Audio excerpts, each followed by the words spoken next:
ये लाभ बंगाल की जनता को क्यों नहीं मिल पा रहा है? अगर उत्तर प्रदेश की जनता को ये लाभ मिल पा रहा है तो फिर बंगाल की जनता को ये लाभ क्यों नहीं मिल पा रहा है? कारण साफ है, टीएमसी की सरकार का लोक कल्याण में, जन कल्याण में, जनता के हितों पर कोई ध्यान नहीं है। ममता दीदी इसमें कोई रुचि नहीं लेती, उनका विकास में कोई रुचि नहीं। न हाईवे, न रेलवे, न एयरपोर्ट, न एम्स, न मेडिकल कॉलेज, ये कुछ भी दीदी नहीं बनने देगी यहां। क्योंकि दीदी को तो एक ही काम करना है, अब तो दीदी इस भगवे कपड़े से भी घबराने लग गई है।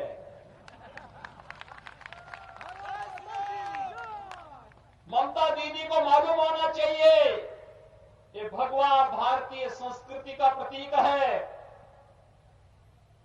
आप सामने देख रहे होंगे भवन, और सामने एक और भवन, ये भी भगवे रंग से रंगे हुए हैं। ये भारतीय परंपरा की प्रतीक है। यही भगवा था जिसे लेकर के चैतन्य महाप्रभु भक्ति का गीत गा करके गली गली में जाकर के भक्ति का संदेश दे करके व्यापक जन जागरूक करके उस कालखंड में बंगाल को बचाने का काम किए थे। यही भगवा था जिस भगवे को पहन करके स्वामी विवेकानंद ने वैश्विक मंच पर जाकर के कहा था, गर्व से कहो हम हिंदू हैं, और हिंदू धर्म और संस्कृति की अलग दुनिया के अंदर बताने का काम किया था। यही भगवा है। जब सूर्य देव उगते हैं, इसी भगवा लालिमा के साथ वह एक नई जीवंतता हमें प्रदान करते हैं। और यही तो भगवा है। जैसे हम जब अष्टमी के दिन मां काली की पूजा करते हैं तो मां काली को भी यही हम अर्पित करते हैं, भगवा की परंपरा पर। और अब तो ममता दीदी को भगवा से भी चिढ़ हो गई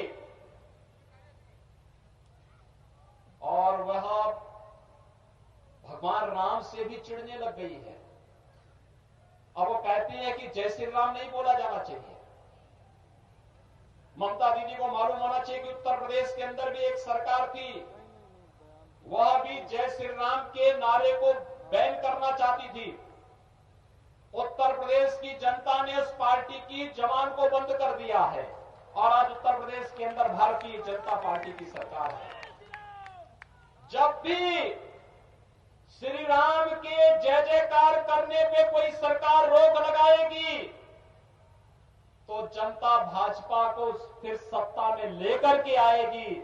और यही तो हम कहने के लिए आए हैं। बंगाल के अंदर हर एक ओर से एक ही आवाज आ रही है और वह आवाज है कि भाजपा भाजपा भाजपा।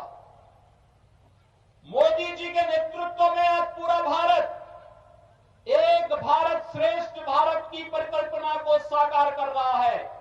आखिर इसी बंगाल की धरती पर तो डॉक्टर श्यामा प्रसाद मुखर्जी जी का जन्म हुआ था और डॉक्टर श्यामा प्रसाद मुखर्जी ने इसी बंगाल की धरती से एक नारा दिया था और वह नारा दिया था, एक देश में दो प्रधान, दो निशान, दो विधान नहीं चलेंगे। जब जम्मू कश्मीर के अंदर कांग्रेस की कुटिल नीति के कारण भारत के संविधान में धारा 370 जोड़ने की कुत्सित चेष्टा हुई थी, उसके खिलाफ किसी ने आवाज उठाई थी तो बंगाल की धरती पर पैदा हुए महान सपूत डॉक्टर श्यामा प्रसाद मुखर्जी ने उसके खिलाफ आवाज उठाई थी।